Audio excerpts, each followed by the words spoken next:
Welcome everybody to another exciting episode of HLwow. HLwow. Spooky wow.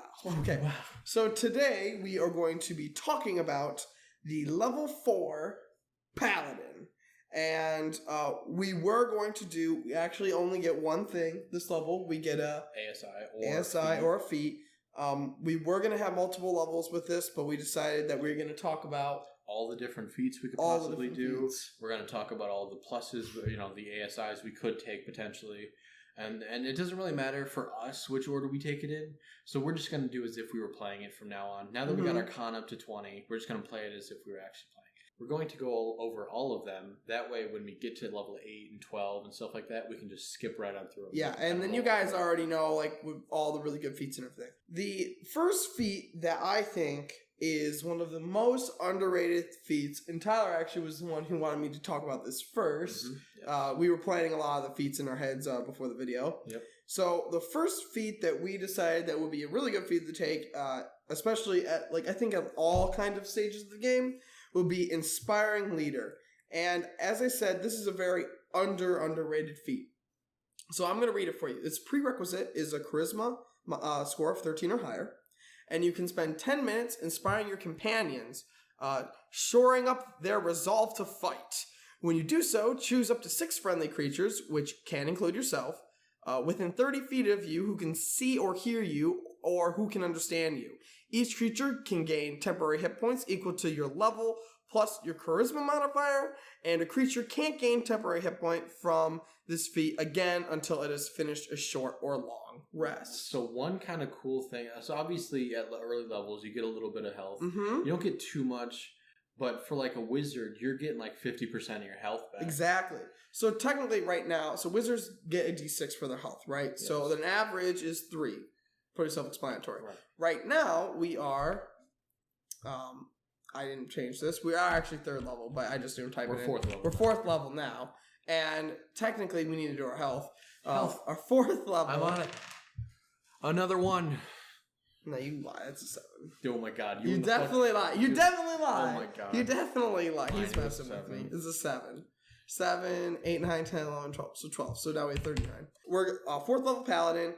And we have a charisma plus 3. So that's 7 HP. That's actually above average. That's basically, essentially, if you had a plus 0 to con on a wizard, that's 2 levels of health. Exactly. On top of that, you can do that up to 6 people. So theoretically, in your party, 7 times 6, 42. That's 42 extra That's health. A lot of hit points. And I was thinking about out of roleplay, or kind of a roleplay thing, is that, there's no limit on how many times per day you can do it. No, it's infinite. So basically, you go around to 6 people 10 minutes at a time, you could inspire a fucking army. You could you could become the general and inspire You can inspire everyone. 100 people in a couple hours. That's crazy. I think that's such a cool concept. That is a cool role because that's what generals do too. Yeah, they inspire people, and so it's just with the last, you're shoring up their resolve to fight, as the text says. So I think this is one of the most underrated feats, but it's very, very powerful. I mean, getting an extra free 50 hit point pretty much is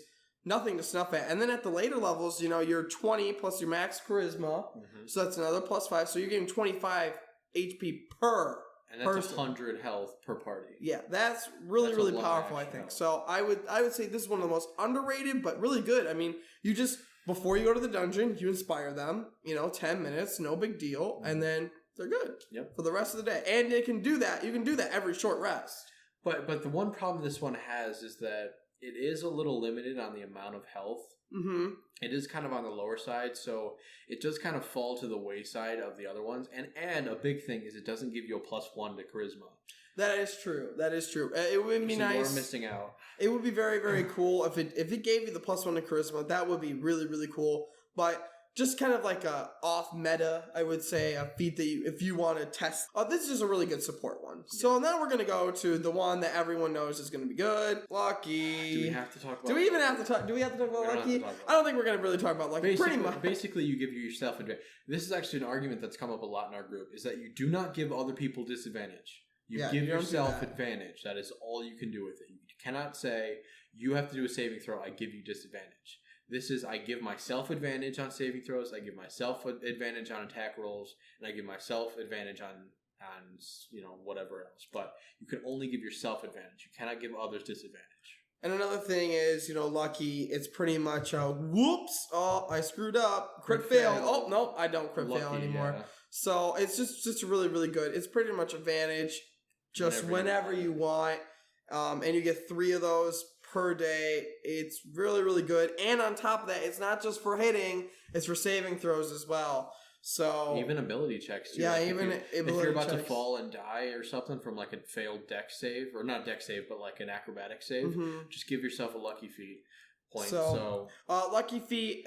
Another thing, the reason why I think this is the best feat actually in the game. I think it's the best feat in the game simply because every class, every race, everyone can use it. I mean, who doesn't like free advantage 3 times a day? So I'm lucky, dude. Yeah. So the next feat that we're going to talk about is like another top contender for the best feat in the game. And I think Tyler's going to be talking about this as he's looking around. I'm trying to figure out what feat you're talking about. Resilience is the feat I'm talking. He's like, what the? This feat is very versatile in the fact that it gives you proficiency with any saving throw that you want.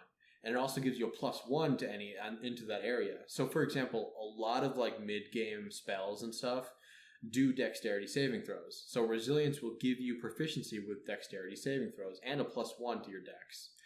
So, especially for wizards, this is very high with the con. Mm-hmm. But for sword and board and stuff like that, you're gonna want to go with dex, surprisingly.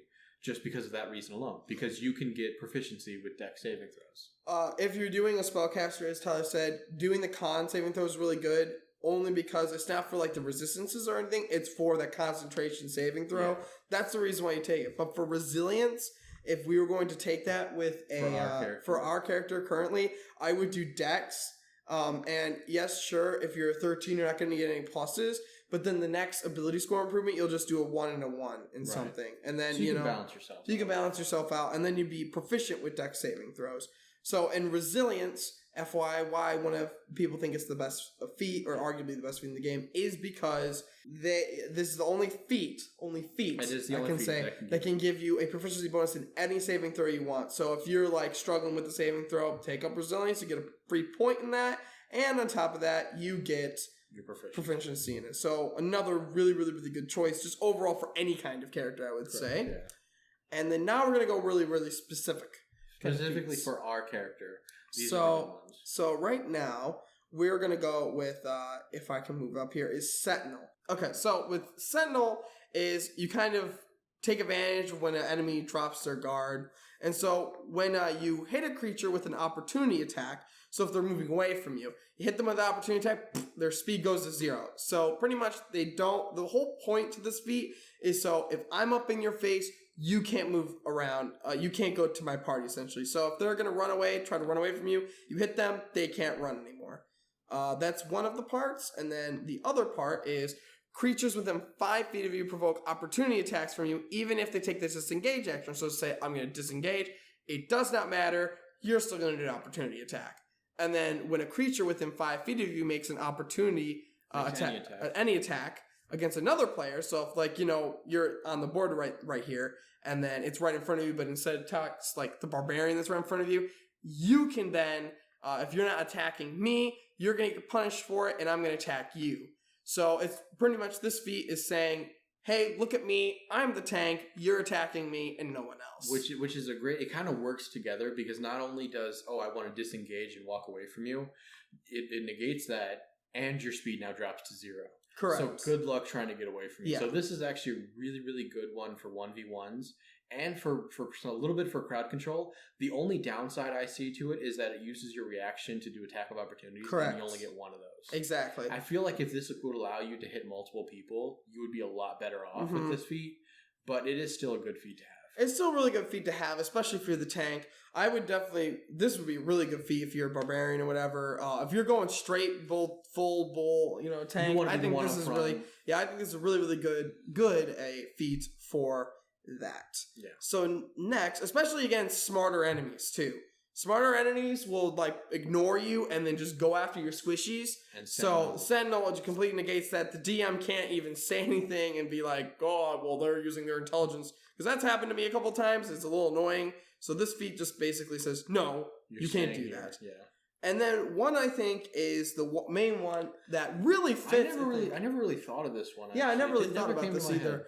So I think this is one of the best sword and board feats out there, and it really looks really cool. So, and that is Shield Master. I think it's not only really good for role playing, but also it's really good for combat as well. And I think it's just a really good versatile feat. If you're taking an attack action, which why wouldn't you? Because you're supposed to attack people. You can actually use your bonus action to shove an enemy creature if it's within 5 feet of you.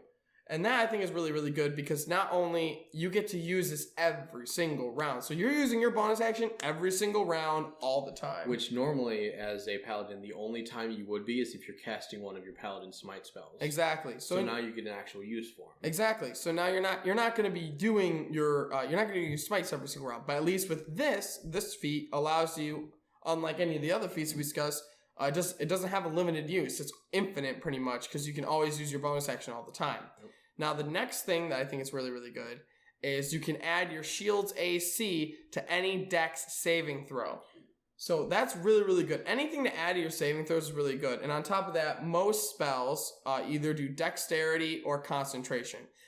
Or con. Yeah, Constitution saving throw. Yeah. And if you already know this, we already have a +5 to our con saving throws. So we're not worried about those. We're not really worried about those. Plus, we don't really have any spells that require concentration. So it's like, Well, we're concentrating on our smites. But with dex, if you're doing those fireballs or anything dealing with fire in general, you're probably never really going to increase your dex that much. Getting this is theoretically what we have is a +2 AC shield, so we'll have +3 dex saving throw. And spoiler alert, eventually you get to add your charisma modifier to your saving throws, so now you're looking at a +6 or you're looking at a +7. Hashtag aura of protection. But it's going to be very, very powerful later on. Yeah, it's going to be very powerful. I think actually this in 2 levels. I believe we get aura of protection 6th level. 6th level, yep. So not only did you get really good saving throws, right? If you were to fail a dex saving throw, you only take half damage.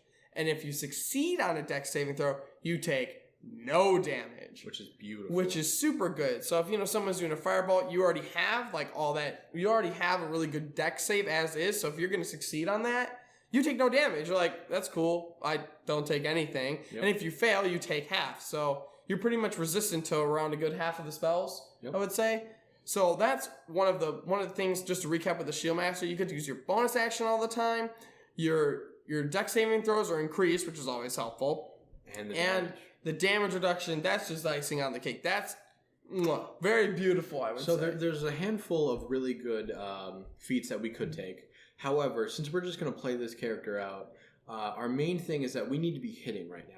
Mm-hmm. So I think for our actual level 4 ASI, we're just going to be taking a +2 to strength. And that's going to pump us up to a 16. And I think doing a 2 to strength. No, we're not 12 in strength. Well, I think doing -2. I think doing that to strength is actually really, really good. +3. +3. Sorry, why did I do +4? I don't know. 3. There you go. So, but I think it's really, really good to just have a consistency with hitting, and then now we are a +5. And then +3. And I think that's one of the best things is having the chance to hit is just better than the feat at the moment. Well, hopefully this helps you. Yep. We'll be in the next episode for Paladin level 5. Paladin level 5. Possibly 6 or 7. Possibly. All right, guys. See you guys later. See you next time.